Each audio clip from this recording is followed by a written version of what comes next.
We have this story from the Post-Millennial. Bernie Sanders has no apologies for using private jets on Fight Oligarchy tour. It is. Did they not embed the tweet? Come on, guys. Post-Millennial. Katie, what are you doing? Self-proclaimed Democratic Socialist Bernie Sanders defended his use of private jets.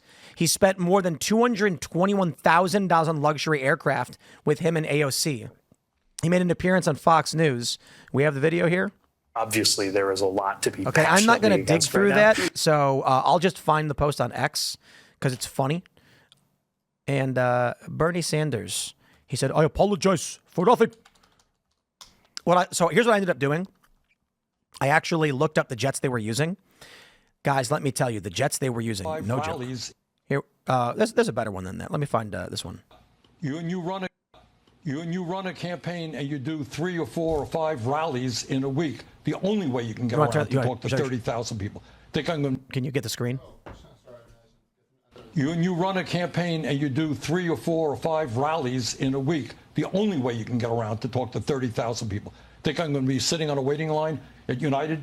Yes. Waiting, 30,000 people are waiting. That's the only way you can get around. No apologies for that. That's what campaign travel is about. We've done it in the past. We're going to do it in the future. And you think that this is hitting a mark? You think it's scratching the itch that voters want to hear from? I think at a time when the people on top are doing phenomenally well, when seniors, working class people are struggling, people want to hear from a guy flying on private jets. Come on. To stand up to the people who have the wealth and the power and create an economy that works for all of us, not just the people on top. What a smarmy scumbag. So I looked up this jet. It looks like I think it's N604XT is the tail number. Let's do this again. Sure. Let's see. Doesn't he have like 2 mansions too? One on a lake? Well, he's got multiple houses. Okay, right. It's a Bombardier Challenger. So it's a Challenger 604. Challenger, right? Yep. So it says Challenger 604. So let's take a look. Let me pull up an image of that one. Is his excuse that him and AOC just need the security? No, they need the time. It's fast. Ooh, ladies and gentlemen, look at this. Oh yeah, that's top. Now let top me tier. tell you. Let me tell you guys. I was talking about this earlier today because I sometimes fly private. And have you flown with me before, Phil? Yeah. We've gone someplace. And must be nice, guys. I'm invited on the next one. we don't fly on these. These are extremely expensive. So when I call the broker and say, I'm going to New York next week, I'm doing a series of shows. Phil will be handling the Friday show next week. So we call our broker and I say, I got to get to New York in an hour because we got to do the morning show and then I have to be there in an hour to do these other shows. You have to do that morning show. I absolutely do. Okay, good. Yeah. It's going to be a good one. Yes. Right. So I can't cancel. I think we have members of Congress coming. Correct. I cannot cancel on members of Congress. So what do? I call a charter. I think the total cost is going to be like, I don't know, $12,000 something round trip. It's a lot of money. I think there's going to be 4 or 5 people who go. It's a round trip flight. It is expensive. We are not flying on a jet. We are flying on what's called a turboprop. They have no bathrooms. They have no amenities. You can't stand up, but you leave when you want to leave. You land where you want to land, and you get there from here to New York about an hour. So it's very, very fast. Now they come to us and they say, wouldn't you like one of these jets like this one? And I say, what's it cost? They go, $30,000. And I go, yeah, no way. You can strap me to a gyrocopter if I get there on time. I will take a single engine Cessna and sit in the back if it gets me there in an hour. I'm not spending $30,000 on this. But that's different. You're paying for it. He's not paying for it. His pack, there's a campaign or pack or whatever. But you know what? People are donating to this. My point is they don't need to fly on a Challenger 604. True. To get where they want to go, they can fly on cheaper turboprops that will get them there in time. They are choosing luxury aircraft, and then Bernie's going like, it's the only way I can get there. Brother, you don't need to fly on that thing to get where you need to go when you're puddle jumping town to town to do these rallies. So he's lying. He could take a third of the cost charter on a turboprop, but let me tell you, when I was talking to my broker, it wasn't my broker. I was talking to another guy, a rich guy, and I was like, oh, yeah, we were flying private. He's like, oh, what you flying on? And I was like, King Air. And he went, oh. And I'm like, okay, like these ultra rich guys who have their own jets, they do net jets and stuff where you buy a percentage of a fleet and then you can fly whenever you want. It's cheaper to do that and you can sell your shares later on. They're flying on these things. They're flying on jets you can stand up in. You're in the middle. You're flying. You stand up. You walk into the bath. You go to the bathroom. Ours, we don't have bathrooms. Actually, sometimes they do. And what you do is in the middle of the plane, like where you walk, you'll walk to the back. There's a seat that you lift up, and it's a toilet. And then there's like a cupboard, I guess you call it like a dresser door that you swing open so that it covers the middle row that no one can see. I don't want to go on that one with you. You don't. No, it's fun either way. We've also flown on Cirrus. SR-22? Yeah, the super tiny ones. Yeah. It's like flying in an SUV because it's cheap and it's fast, but it's literally like sitting in an Uber with no bathroom. It also sounds scary. Oh, yeah, and it's shaking because it's so small. Yeah, no, I want no parts of it. Anyway, my point is, I am a capitalist. I am a proud capitalist. Communists are awful.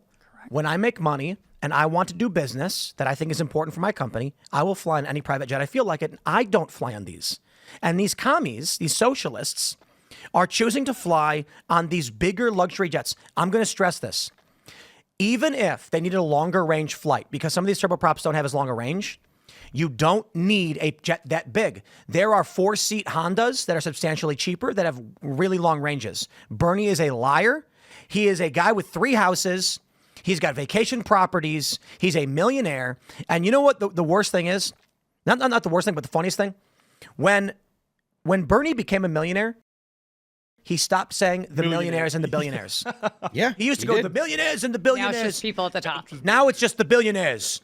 And I'm like, Bernie, you're still allowed to criticize millionaires if you're a millionaire. See, the thing is, for me, I have no problem criticizing millionaires.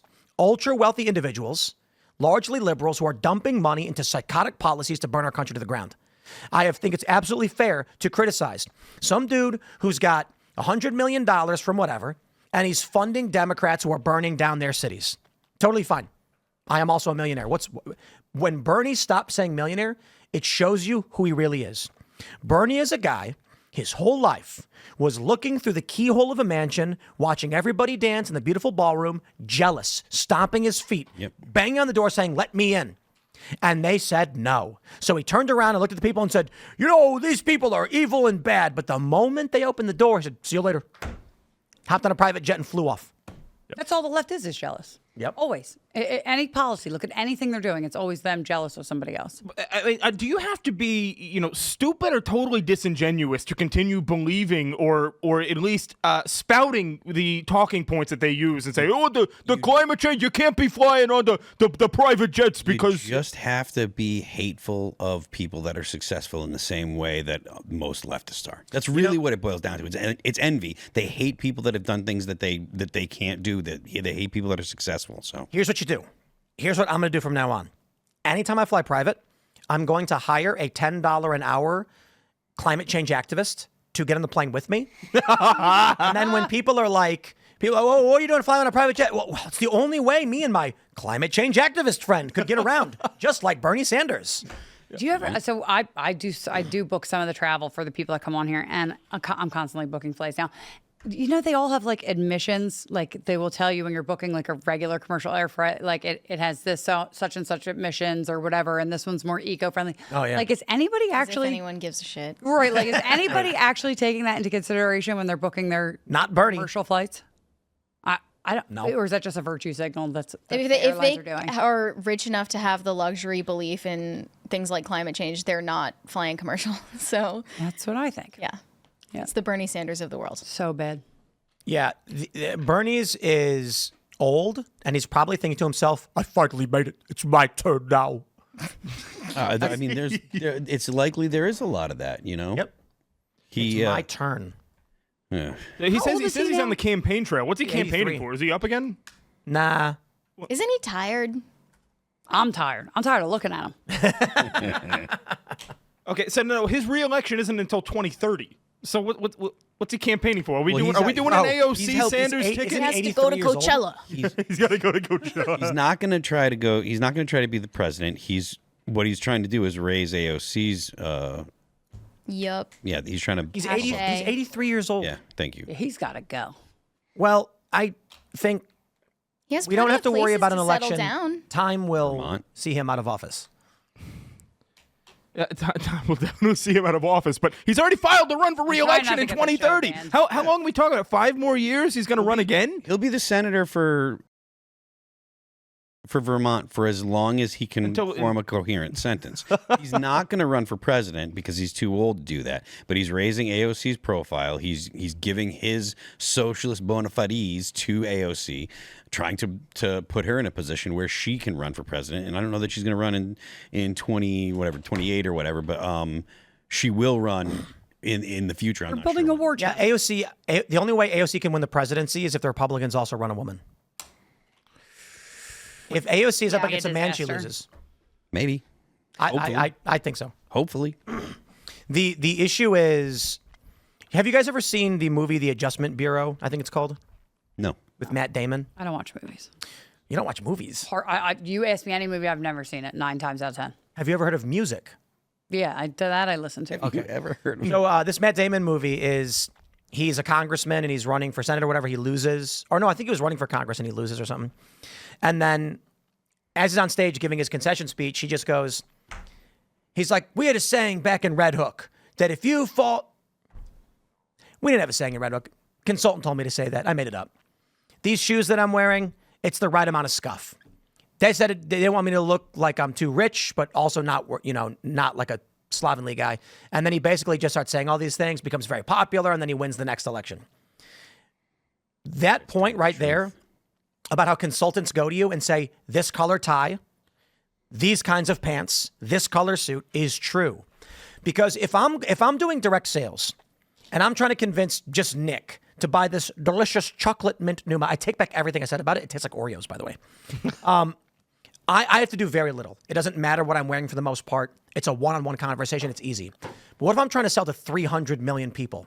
A slight deviation, a slight percentage deviation can cost you that election. Even a few percentage points could be tens of thousands of votes. So the consultants come to you and they say, this is the color tie you're wearing, the shoes you're wearing, here's what dress you up. You need a wife, you need kids. That's how you win. Those consultants are going to AOC and saying, you sound bad, you look bad, you're not going to win. That's what they're telling her. That's what Bernie is doing, touring her around. But I think if she does end up running, whenever she ends up running, she's going to pull a Kamala Harris where she's going to suddenly abandon all of the radical left rhetoric that she has now. Like, Kamala was super woke before she ran. AOC doesn't vote the way that loose-lipped. she speaks. To be honest, like she's not going up there. You never see, she doesn't deviate from her party. She doesn't. All the Democrats always vote together every single time, no matter how much. Well, besides like the pro-Pally people, they vote a little bit differently sometimes. But so it's like, how do you get to that? How do you get to that point? How do you convince people? It seems like. If you're AOC, let me just ask you this. Just maybe you can. Yeah, I'm going to compare you to AOC. What do you do? How do you go on the campaign trail and try to win a general election in a district that is not, woke socialist like the Bronx out in New York? You just what do become you a do? chameleon. You become just a do whatever chameleon. the consultants tell you. Dress differently, Does that speak work? differently, be whoever they tell you to be. Yeah, I mean, if you want to talk about consultants, talk about Ron DeSantis. Okay, how much did he spend? $200 million on consultants? How'd that work out? They told him to put boot lifts in? Well, you can't fix a personality problem. That was such a big mistake. He has a personality problem that cannot be fixed. He's with a any great amount of governor, though. consultancy. Doesn't matter really if you're running for president, though. You need a personality. I'm trying to find the video. Here, I'll just show you the pictures. Do you guys remember when AOC did that rally in New York? Oh, I remember that. And she got ragged on because she came out fist pumping. Okay. She does the code switching too. I'm going to say this, not to be disrespectful to people of raspy, high-pitched voices. I am just telling you, as someone who's done sales, sounding like this is not The microphone. But no, the point is, when you are selling something, if that's how you sound, you will not sell them. When AOC comes out, and again, this is not meant to drag her for anything personal, I am pointing this out politically. Her voice is too high, raspy, and shrill. And again, I am not trying to be mean. I'm stating this is a fact. She has a shrill, raspy voice. This doesn't convey strength in a political circumstance. This is why we see consistently taller guys with deeper voices tend to do better. Trump is a bully. People are looking for leadership, and there's leadership qualities, even if they're negative qualities. But she is attractive, and that goes a long way. Like, she is physically attractive, whether most people think she is or not. She's For a congressperson. for a congressperson, she's physically low. attractive. Men find her attractive, even if they hate her politics. They still So she'll win the that does help. the simp vote. Yeah. Do people actually go to the ballot box and vote for that? Dude, if a guy's ugly, or fat, I definitely don't want to vote for them anyway. People Look don't. at Trudeau. He did the yoga pose thing, and all the girls were like, "Wee!" People don't know why. People will tell you they're voting on this and that, but they do not know why they vote. They vote largely on emotion. Correct. And emotion is strongly influenced by the charisma of the person you're voting for. You guys have to, a bit like in behavioral economics or anything, you guys have to understand everything you wear is a signal, right? The way that you behave, the way that you speak, the clothes that you wear, it's all signaling of some sort. And so even if people are unaware of why they're voting, there's some heuristic or some stereotype in their brain that they're clinging on to because of what that person is signaling, whether it be their tie, their shoes. Do you remember? Real quick, because we have this picture here. This picture really exemplifies it. AOC and many women in politics are trying to emulate men. Well, I was going to say men won't vote for that. They will not vote for that. No. So the issue, I think, is that we talked about this with comedy. Female comics are awful. Nikki Glaser is great.